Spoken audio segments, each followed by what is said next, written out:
Welcome to part 6 of my 2024 horror movies ranked. Afraid was way more entertaining than I initially thought it would be. AI isn't a new topic in the horror space, but is becoming increasingly terrifying as the concept becomes reality. Deepfakes and artificial intelligence have the ability to destroy lives despite being shown in a light that portrays it as being useful or even helpful. That's what makes this film so chilling. BRB, I'm unplugging Alexa.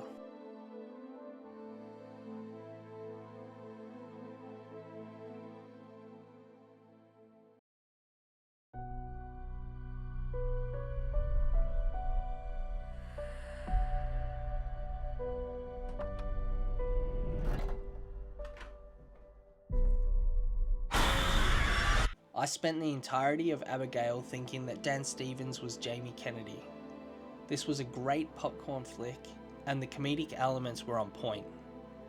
I thought the actors were perfectly cast, and Kevin Durand was a standout for me. He's just so full of energy and I love it. As far as vampire movies go, Abigail sets its own path and its uniqueness sets it apart from its contemporaries. Rest in peace, Angus Cloud. What can I say? I like playing with my phone.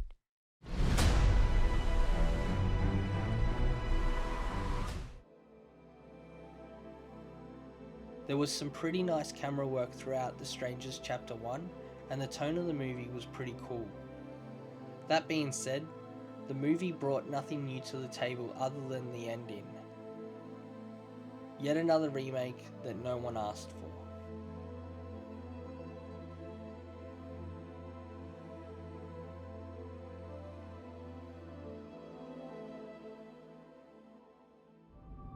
I'm the ghost of the courtroom. I arrive, I take out my machine, and I record every moment, every truth, every lie, every word. Walden is a dark film, and yet, in the next breath, it's uplifting. I will always admire Emile Hirsch for never settling into the comfort of a single type of role. This role may be one of Hirsch's best yet.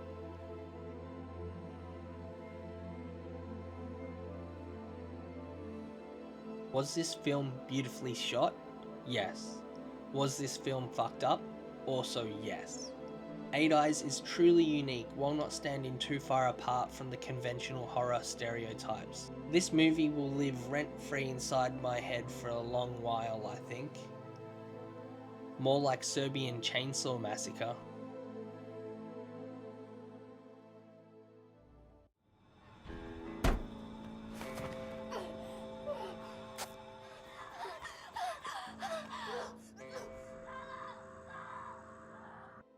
I vibed with this film.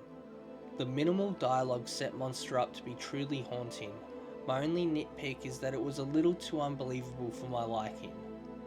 Monster felt unique. Monster felt fresh. We need more movies that take risks and take that leap.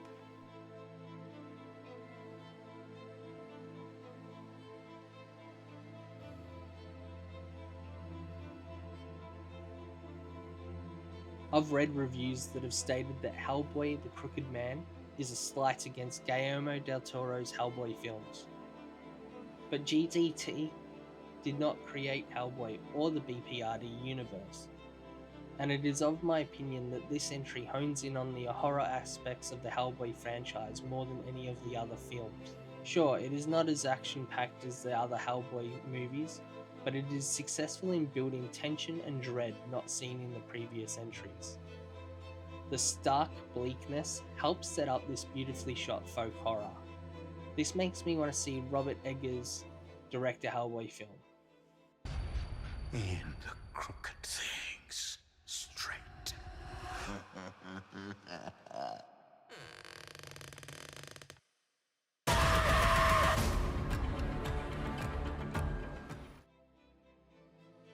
I imagine that it would be extremely daunting to attempt to live up to the Cronenberg name. I mean, you have David, need I say more? And then there's Brandon, who has delivered such films as Possessor and Infinity Pool. But Caitlin comes out swinging with Humane. Humane takes the revenge subgenre and flips it on its head again and again. I had no idea what to expect, and my predictions kept missing as the story progressed. This was a truly impressive directorial debut, and I loved Humane for what it was. In my opinion, this was social commentary that is dangerously accurate, showing how easily humans can and will be weaponized against each other. I hope for more films from Caitlin Cronenberg. Okay, here we go. Jess, Frida, this is my childhood buddy, Cody. Vic, my left and right hand man. Perfect. Tom. Hi. Blink Twice was going nowhere fast and then took off out of nowhere and didn't slow down until the finish line. We have a stellar cast and it was shot beautifully, but it is an uncomfortable watch. Definitely check out the trigger warnings first, and remember, eat the rich.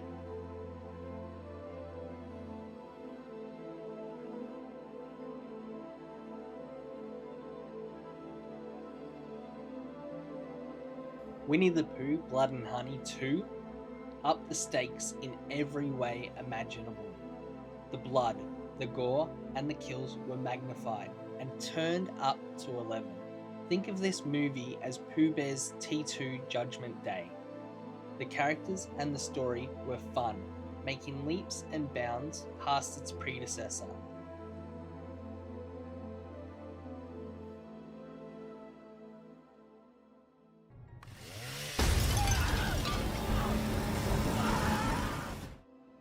That brings us to the end of this episode. Thank you very much for joining me for part 6.